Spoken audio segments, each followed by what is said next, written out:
Some loves are never completed. They only stay behind as habits. She left, and he began searching for himself. There is a strange peace in heartbreak, when even hope finally lets go. Arjun Hale once believed love was proven through endurance.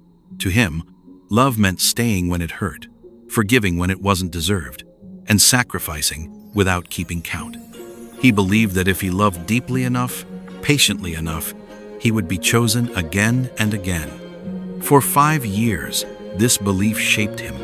It molded his days, his decisions, and eventually, his identity. And at the center of it all was Mira. They met during a fragile season of life. Arjun was still becoming uncertain, quietly ambitious, unsure of his direction but hopeful. Mira, on the other hand, moved with certainty. Her dreams were sharp, defined, and loud. She spoke of the future as if it were already waiting for her. Arjun admired that about her, the confidence, the fire, the way she never seemed lost. Mira admired his gentleness, his patience, the way he listened without interrupting, the way he made space for her emotions without demanding the same in return.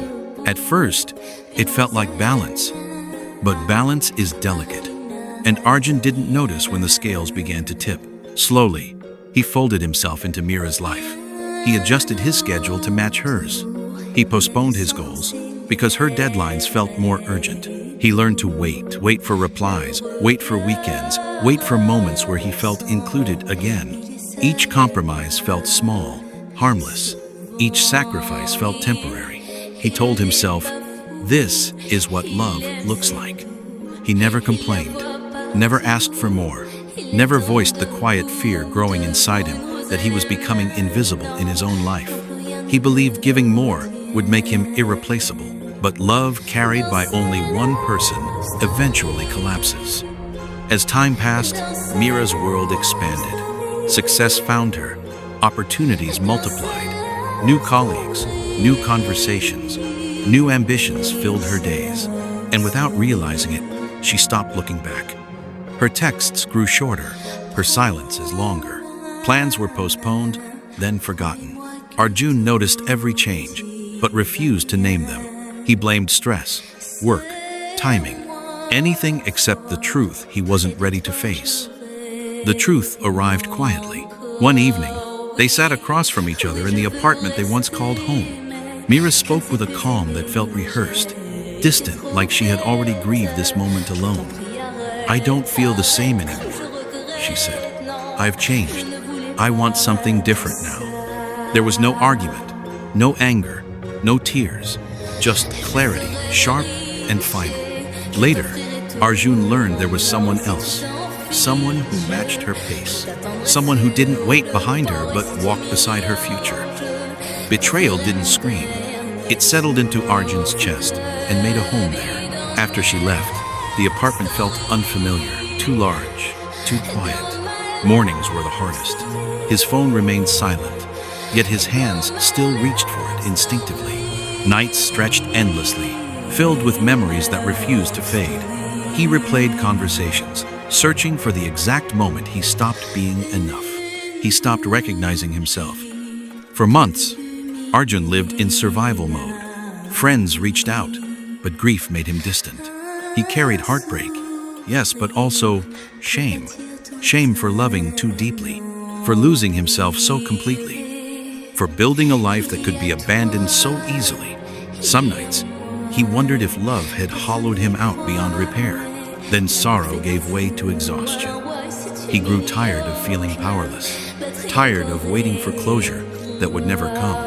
And in that exhaustion, a painful realization surfaced, one that hurt, but also freed him. Mira hadn't stolen his future. He had placed it in her hands willingly. That truth stung, but it returned something he had lost: control. Change didn't arrive dramatically. It came quietly, through small acts of rebellion against despair. He cleaned the apartment, throwing away things he had been afraid to touch. He took long walks, letting music drown the noise in his thoughts. He stopped checking Mira's social media, choosing peace over curiosity. Working on himself didn't feel empowering. It felt lonely. There were days he failed, days he missed her voice, days he wondered if self-growth was just another distraction from pain. But slowly, discipline replaced chaos. He enrolled in courses he once postponed. He exercised not to look different, but to feel present in his body again. Therapy followed, where he confronted uncomfortable truths: his fear of abandonment, his habit of self-erasure, his belief that love required suffering. He learned that love should not demand self-destruction, that boundaries were not selfish, that choosing himself was not a betrayal of love. Months passed. The man who once waited for replies learned to enjoy silence. The man who shaped his dreams around someone else began shaping his own. He applied for a job he never believed he deserved, and got it. He laughed without guilt. He slept without regret. Healing was not linear, but it was honest. One afternoon, nearly a year later, Arjun saw Mira by chance. She sat in a cafe, laughing with the man who replaced him. For a moment, the old ache stirred, but it no longer owned him.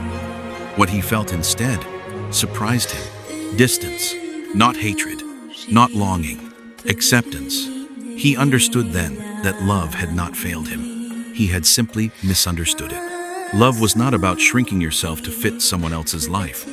It was about growing together, or having the courage to walk away when growth became impossible. As Arjun walked on, the city felt lighter. He wasn't completely healed, perhaps no one ever is, but he was rebuilding himself with intention, clarity, and self-respect. And this time, he was not waiting to be chosen.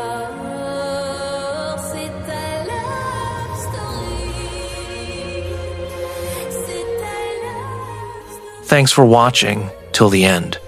Be a part of us to become the best version of yourself. Subscribe for more such contents. Inspiring Soul.